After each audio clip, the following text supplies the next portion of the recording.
Ka-Express, ginulat nga ng Gilas Pilipinas ang lahat matapos buuin ang kanilang pinakamatayog at pinakamatibay na frontline sa kasaysayan. Ang quadruple towers na binubuo ni Kai Sotto, Junmar Fajardo, AJ Edo at Kenton Meliora Brown, QMB. Sa unang pagkakataon, 4 na higante na may iba't ibang klase ng talento ang sabay-sabay na pwedeng gamitin ni Coach Tim Cone. Si Kai na muling nagbabalik mula sa kanyang injury ay nagpakita ng kakaibang shooting at ball handling skills sa kanyang unang practice video, dahilan para mag-trending agad sa basketball community. Samantala si Junmar Fajardo, kahit may edad na, ay nananatiling haligi ng Gilas dahil sa kanyang veteran presence at mabigat na inside scoring. Hindi rin matatawaran ang big step forward ni AJ Edo na napakitang Gilas ng FIBA Asia Cup at inaasahang mas lalakas pa habang tumatagal. At higit sa lahat, malaking panalo para sa Gilas ang pagpasok ni QMB bilang local player na automatic magbibigay ng dagdag na depensa, rebounding at flexibility sa ilalim. Ngayon, malinaw na handang-handa na ang Gilas sa kanilang future assignments. Kung dati ay problema ng national team ang kakulangan ng tunay na big man, ngayon ay isang luxury na ang kanilang frontline rotation. Ang tanong ngayon, gaano kalakas nga ba ang kombinasyon ng 4 na ito laban sa Asia at maging sa world stage? Ka-Express, eto ang abangan natin sa mga susunod na buwan dahil kung tuloy-tuloy ang chemistry ng quadruple towers, baka ito na ang susi para sa matagal nang minimithing pagbabalik ng Gilas sa rurok ng Asian basketball. Gaano nga ba kalakas ang 4 na big men ng Gilas? Ang sagot, napakalakas. At posibleng pinakamalakas na frontline na nakita ng Philippine basketball sa buong kasaysayan. Unahin natin si Kai. Sa edad na 23, may taas na 7'3", siya ang modern big man na kayang magbigay ng spacing dahil may tira sa labas, may vision bilang passer at rim protector sa depensa. Sa international stage, bihira ang ganitong taas na may kasamang finesse. Kasunod si Junmar Fajardo, ang Kraken. Siya pa rin ang pinakadominante na center sa PBA at kilala sa kanyang post moves. Malakas na katawan at consistent sa ilalim. Kahit na mas mabilis na ang laro ngayon, ang kanyang presence ay malaking advantage, lalo na sa laban kontra mas malakas na frontline ng Oceania teams. Si AJ Edo naman ang ultimate glue guy, athletic, mobile at handang gumawa ng dirty works. Mula sa rebounding, rim protection hanggang sa pagtakbo ng fast break, ang kanyang energy at hustle ang nagbibigay balanse sa mas malaliking kasama niya.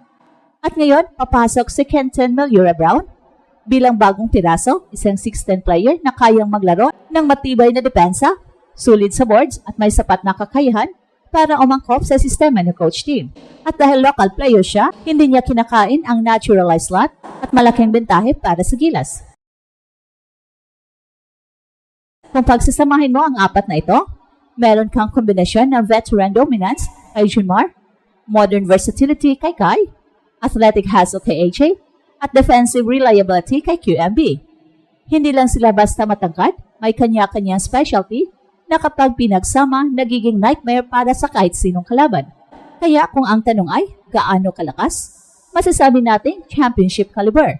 Ito na ang lineup na kayang sumabay, hindi lang sa Asia, kundi maging sa mga malalaking powerhouse team sa mundo. Pero Ka-Express, sapat na nga ba ang talento kung kulang pa sa chemistry at actual game experience ang 4 na ito?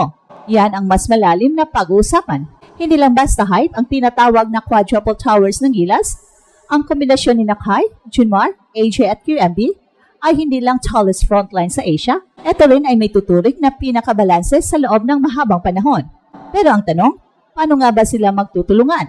At gaano kalakas ang magiging epekto nila sa laban ng Gilas sa international stage? Unahin natin si Kai. Sa edad na 23, unti-unti nang pinakita niya ang maturity sa kanyang laro.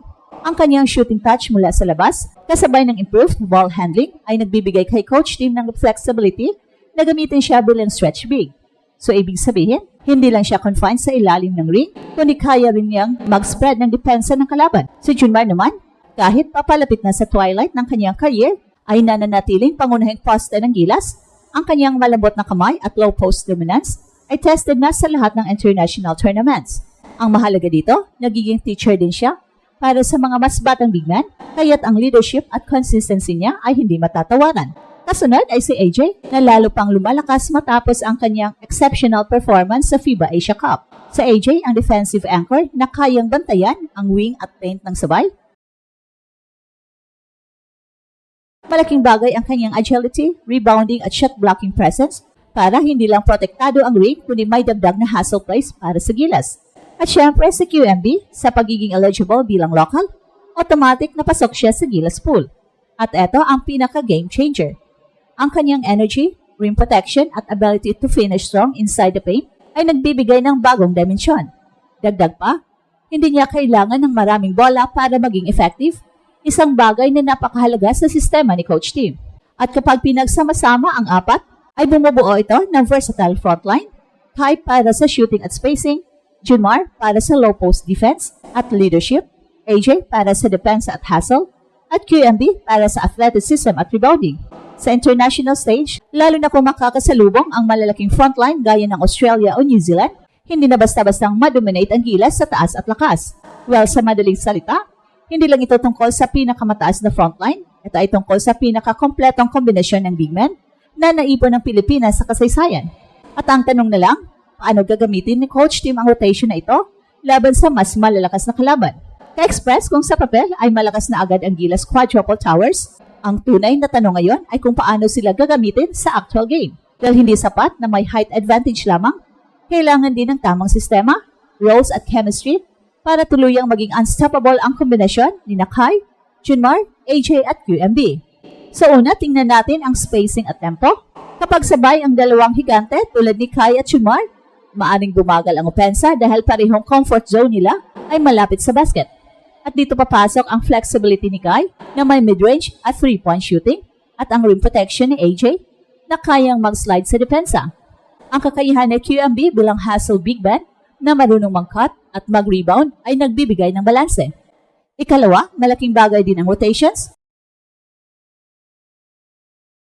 Hindi kailangan sabay-sabay palagi ang apat na towers, pwede silang gamitin depende sa kalaban. Kung mabilis ang guards ng kabilang team, mas maigi ang kombinasyon ni Kai at AJ dahil mas mobile sila. Kapag mabibigat na big man naman, tulad ng Australia o Iran, dito papasok si Junmar at QMB para makipagsabayan sa ilalim. At ikatlo, hindi rin dapat kalimutan ang leadership at experience factor. Si Junmar bilang pinakamatagal na Gilas mainstay, ang magiging anchor ng frontline, samantala sina AJ at Kai ang future cornerstone, habang si QMB ang bagong piraso na siguradong magdadala ng energy at grit. So ka-express, sa tingin nyo ba, dapat bang pagsabayin ang tatlo o apat sa kanila o mas epektibo kung hati-hati ang kanilang minuto? Depende sa sitwasyon ng laro. Paki-comment lang po sa baba. At eto ang Express Info kung saan bawat kwento ginulat ang mundo. Don't forget to like and subscribe.